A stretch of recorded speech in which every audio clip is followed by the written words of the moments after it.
जय हिंद सभी स्टूडेंट को स्वागत है आप सभी छात्रों का आज की क्लास में। प्यारे बच्चों, आज की क्लास में हम आप सभी बच्चों के साइंस के एक बहुत ही महत्वपूर्ण टॉपिक और आप सभी बच्चों के मैट्रिक परीक्षा के लिए एक बहुत ही वीवीआई और सब्जेक्टिव क्वेश्चन के नोट्स तैयार करेंगे।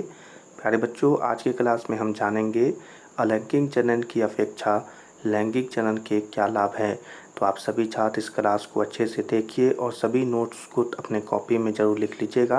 और क्लास पढ़ने का तरीका है, सभी बच्चों को बता दें कि सबसे पहले हम आपको क्वेश्चन पढ़कर सुनाएंगे और फिर पूरे आंसर, तब आपको लाइन बाय लाइन हम पूरे नोट्स लिखाएंगे।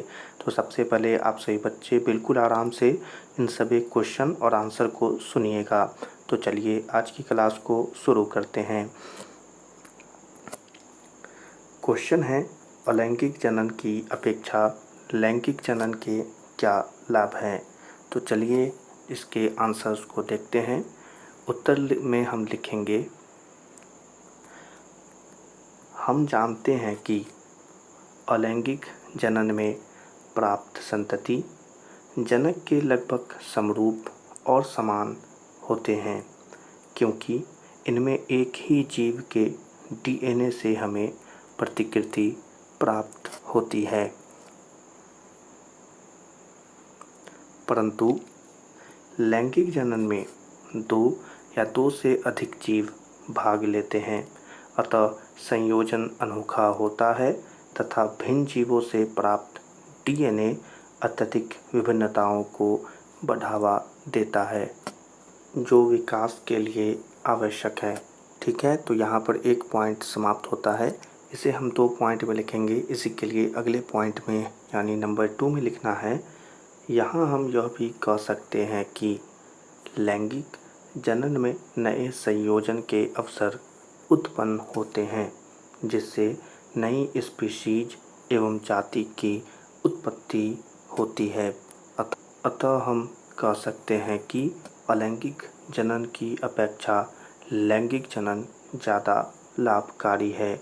तो चलिए, ये सभी नोट्स आप सभी बच्चों ने सुन लिया होगा। अब हम आपको इसे लाइन बाय लाइन लिखा देते हैं। सबसे पहले क्वेश्चन लिखेंगे, अलैंगिक जनन की अपेक्षा लैंगिक जनन के क्या लाभ हैं। ठीक है, तो यह क्वेश्चन है। उसके बाद उत्तर लिखकर नीचे से लिखना शुरू करेंगे। हम जानते हैं कि अलैंगिक जनन में प्राप्त संतति जनक के लगभग समरूप और समान होते हैं। ठीक है, लिखेंगे, हम जानते हैं कि अलैंगिक जनन में प्राप्त संतति जनक के लगभग समान और समरूप होते हैं, क्योंकि इनमें एक ही जीव के डीएनए से हमें प्रतिकृति प्राप्त होती है। क्योंकि इनमें एक ही जीव के डीएनए से हमें प्रतिकृति प्राप्त होती है। ठीक है, तो इतना सभी बच्चों लिख लीजिए जल्दी से। चलिए आगे लिखाते हैं, आगे इसी नोट्स में ऐड करते हुआ चलेंगे। ठीक है, इसमें आगे ऐड करेंगे, परंतु लैंगिक जनन में दो या दो से अधिक जीव भाग लेते हैं। परंतु लैंगिक जनन में दो या दो से अधिक जीव भाग लेते हैं, अतः संयोजन अनोखा होता है। अतः संयोजन अनोखा होता है तथा भिन्न जीवों से प्राप्त डीएनए अत्यधिक विभिन्नताओं को बढ़ावा देता है। ठीक है, तथा भिन्न जीवों से प्राप्त डीएनए अत्यधिक विभिन्नताओं को बढ़ावा देता है, जो विकास के लिए आवश्यक है। क्या लिखेंगे, जो विकास के लिए आवश्यक है। ठीक है, तो यह एक पॉइंट हुआ। अगले पॉइंट को यहाँ से लिखेंगे, पॉइंट नंबर 2 करके यहाँ से लिखना है सही बच्चों को। दूसरे पॉइंट में लिखेंगे, यहाँ हम यह भी कह सकते हैं कि लैंगिक जनन में नए संयोजन के अवसर उत्पन्न होते हैं। यहाँ हम यह भी कह सकते हैं कि लैंगिक जनन में नए संयोजन के अवसर उत्पन्न होते हैं, जिससे नई स्पीशीज एवं जाति की उत्पत्ति होती है। जिससे नई स्पीशीज एवं जाति की उत्पत्ति होती है।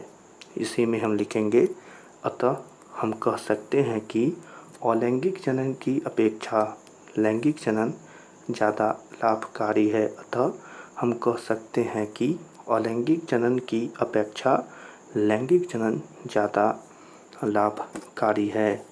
तो चलिए, यह नोट्स सभी बच्चों ने लिख लिया होगा। अगर किसी बच्चों ने अभी तक नहीं लिखा है तो इस वीडियो को पीछे कर और जल्दी से इसे लिख लीजिएगा।